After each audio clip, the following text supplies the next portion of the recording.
Have you ever felt like you gave your heart to someone only to be met with distance, coldness, or confusing mixed signals?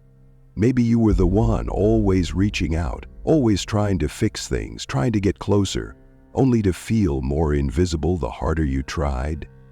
And now, something's changed. You've pulled back, not out of revenge, not as a strategy, but because your heart is tired. You've stopped texting, you've stopped waiting, you've emotionally let go, and suddenly there's this subtle shift. You sense they feel it. Maybe they're watching your stories again. Maybe they sent a random meme, liked an old photo, or suddenly asked how you've been. What's going on here? What really happens inside the mind of an avoidantly attached person when they realize you're no longer emotionally available? My name is Jim Rohn, and in today's video, we're going to unravel a dynamic that most people misunderstand completely. What actually happens when the avoidant realizes you've lost interest. This isn't about manipulation or trying to win someone back. This is about psychological clarity, understanding the hidden emotional processes avoidant individuals go through when the person they once kept at a distance suddenly isn't there anymore. I'll walk you through why they often seem fine at first, even relieved, and why months later, many of them spiral into regret, longing, or quiet confusion. But more importantly, I want to help you see this from a grounded, secure lens. Because healing doesn't happen by obsessing over their next move. It happens when you reclaim your self-worth, your emotional boundaries, and your peace. So if you've ever asked yourself, do they even care? Or will they ever realize what they lost? This video is for you. And if you're ready to stop overanalyzing and start healing, go ahead and subscribe, tap the bell icon, and let's walk through this together. Because clarity isn't something you chase from someone else, it's something you claim for yourself. When someone with an avoidant attachment style senses that your emotional energy is no longer focused on them, that you've stopped trying, stopped caring the way you used to, something subtly powerful begins to shift. At first, they often feel a sense of relief. This may sound harsh, but for an avoidant, distance equals safety. They're conditioned, usually from early emotional wounds, to associate closeness with pressure, vulnerability, or even the loss of control. So when your emotional presence starts to fade, their nervous system interprets that as a breather, a return to emotional equilibrium. They no longer feel the weight of someone expecting something from them. Whether it's commitment, communication, or emotional availability, and for a while they thrive in that space. They may lean into their distractions, work, hobbies, social media, short-term comforts. They tell themselves the usual stories. It wasn't the right time, or I need to focus on myself, or even it wasn't going to work out anyway. But those stories aren't the end. They're a temporary shield. As time goes on and the emotional noise quiets, something else happens. Slowly, that space they carved out for comfort becomes eerily quiet. The person they pushed away is no longer orbiting them. You're not reaching out, you're not available, and it hits them, often when they least expect it, in the middle of a random night during a moment of boredom, or while scrolling through something that reminds them of you. Because the truth is, even avoidants bond. They just bond differently, often quietly, without words, through shared experiences and familiar presence. So once the immediacy of emotional pressure is gone, what's left is memory. And memory carries weight. They start to feel it. Not just the absence of your texts, but the loss of what you brought into their life, your care, your patience, your emotional depth. And this is where the so-called Boomerang Effect begins. Their subconscious, which was once focused on escaping emotional discomfort, begins to register the emptiness left behind. Especially if the connection was long-term or consistent, it's incredibly common for avoidants to experience a delayed emotional reaction. Months after the breakup or silence, they may begin to miss you, but not always in a way they can express directly. It may show up in subtle ways, passive check-ins, indirect messages, watching your stories without saying a word. And because emotional vulnerability still feels unsafe, they often don't reach out clearly. But inside, there's a quiet conflict, a longing for connection mixed with the same fear that made them pull away in the first place. And that's where many of them stay, stuck between missing you and not knowing how to face what they ran from. One of the most misunderstood aspects of avoidant behavior is how deeply rooted it is in their subconscious. From the outside, their need for space, independence, or detachment can look like emotional coldness, or worse, a lack of care. But beneath the surface, what's often playing out is a long-established defense system built in response to emotional wounds they haven't yet faced. For many avoidantly attached individuals, closeness doesn't automatically feel safe. In fact, the more emotionally intimate a relationship becomes, the more likely it is to activate feelings of discomfort, overwhelm, or vulnerability. And for someone who grew up equating dependence with disappointment, or who learned early that relying on others led to rejection, chaos, or emotional neglect, independence becomes a shield.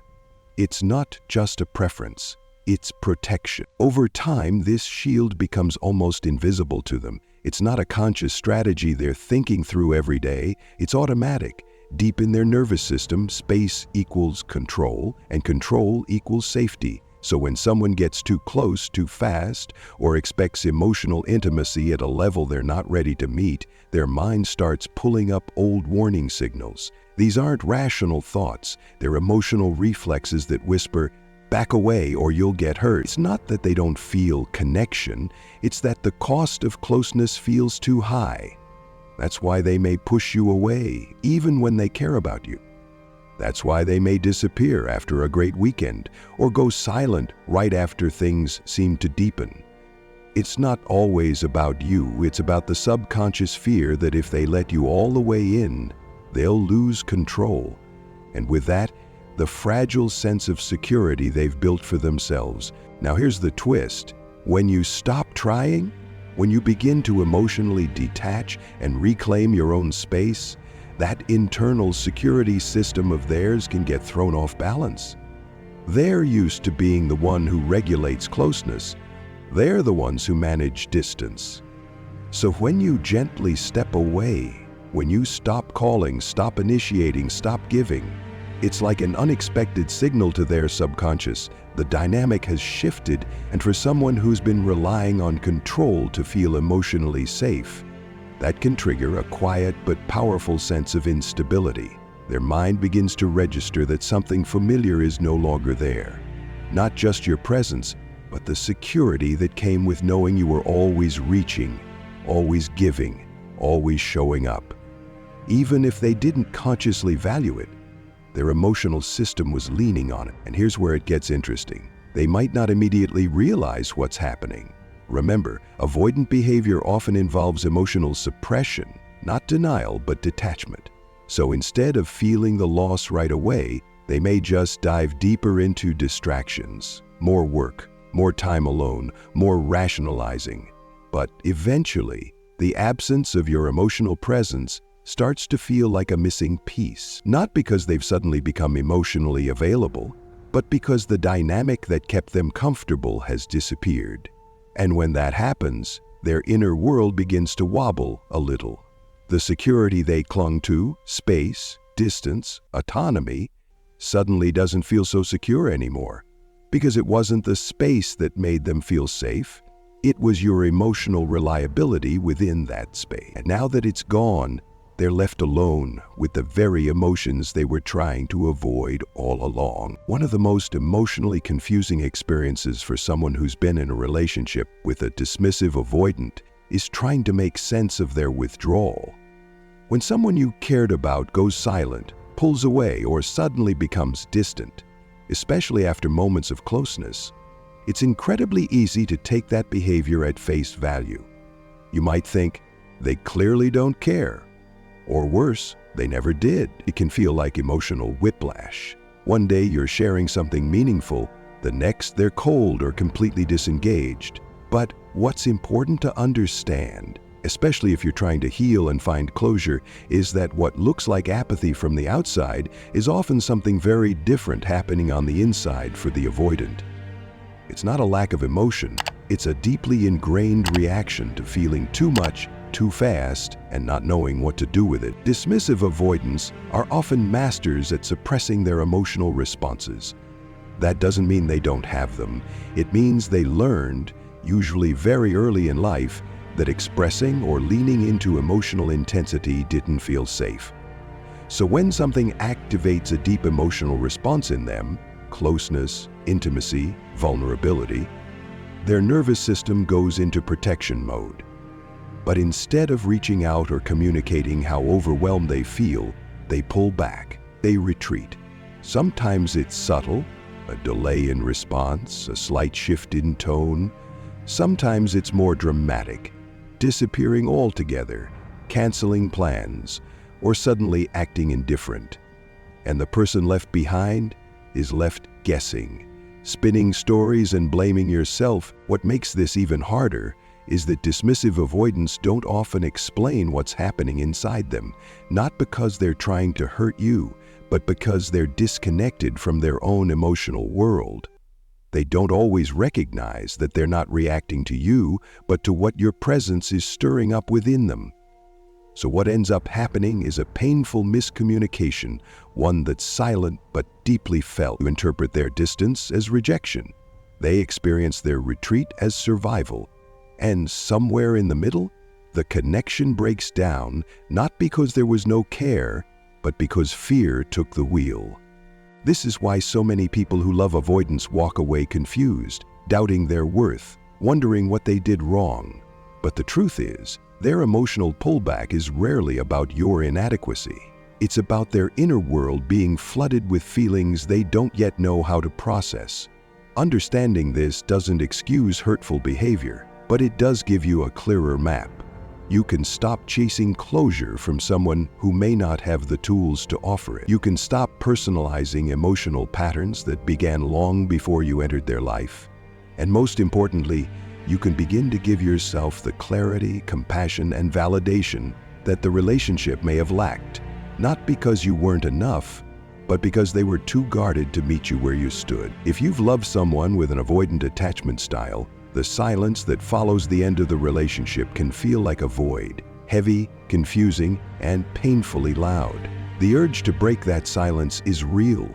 You want answers, you want to feel seen, and somewhere deep down, you might still hold on to hope that if you just reach out the right way, they'll wake up and realize what they lost. But here's the truth. No contact isn't a trick to get someone back. It's not a punishment, and it's not about manipulating an outcome. It's about reclaiming your energy. It's a boundary, not just with them, but with yourself. It's a line you draw so you can stop bleeding into a space that no longer holds you. Going no contact is how you begin to hear your own voice again after spending so long listening for theirs. In those quiet weeks or months, it's tempting to romanticize the connection, to dwell on what could have been, or to fixate on every little memory. But real healing begins when you gently turn that lens inward and ask, what was I getting from this relationship? What emotional needs did it meet, even if inconsistently? Was it the comfort of feeling wanted sometimes, the thrill of unpredictability, the illusion of potential? These aren't questions to shame yourself. There are opportunities to understand what you were unconsciously seeking so you can learn to meet those needs in a healthier, more sustainable way. Because no matter how strong your connection was, if your emotional well-being hinged on someone else's availability, it wasn't a safe home for your heart. And then there are the stories, the ones you tell yourself when it ends. Maybe I was too much. If I'd just given them more space. It's my fault they shut down. These narratives can haunt you, not because they're true, but because they echo old wounds. Maybe you were taught to take responsibility for other people's emotions. Maybe you learned that love had to be earned by shrinking, fixing, or overgiving, but none of that was ever your burden to carry. Healing asks you to become curious about those beliefs, to write them down, to question their roots, to challenge the idea that love requires self-abandonment, because the more you interrogate those stories, the less power they have over your present. And finally, it's time to look forward, not to the next relationship, but to the next version of you. What would it look like to rebuild a life where your emotional center isn't tied to someone else's actions? What would it feel like to wake up excited about your own plans, your own peace, your own healing? Maybe it's time to pick up that project you put on hold, reconnect with your support system, or invest in therapy or self-work that centers you, because the truth is, your life doesn't end when someone walks away. In many ways, that's when it actually begins. When you stop searching for answers in their silence and start finding meaning in your own voice, you create something far more powerful than reconciliation. You create wholeness. And if they do circle back someday, it won't be because you chased them. It'll be because you chose yourself first. And by then, you'll know exactly what kind of love you're willing to return to and what kind of love you'll never settle for again. As we wrap up this conversation, I want to remind you of something simple but powerful. Healing from a relationship with an avoidantly attached person isn't about fixing them. It's about finding you again. Throughout this video, we've explored what really happens when the avoidant senses you've emotionally stepped away, how their withdrawal is more about self-protection than apathy, and why no contact is not a tactic, it's a turning point. You've learned how to stop internalizing their behavior, how to reconnect with your unmet needs, and how to shift the story you tell yourself after heartbreak. More than anything, I hope you walk away with this truth. Your worth was never tied to how available someone else was to love you. You deserve connection that feels mutual, safe, and emotionally present, not something you have to earn by shrinking yourself. Thank you so much for spending this time with me. If this video gave you a new perspective, or if you saw your own story reflected here, I'd love to hear from you. Drop a comment below and share your thoughts. What part resonated with you the most? What are you taking with you as you move forward? And if you found value here, don't forget to subscribe to the channel and hit the notification bell so you never miss a future video. This space is here for you to support your growth, your healing, and your journey back to emotional clarity and self-respect. Until next time, keep choosing yourself, one step at a time.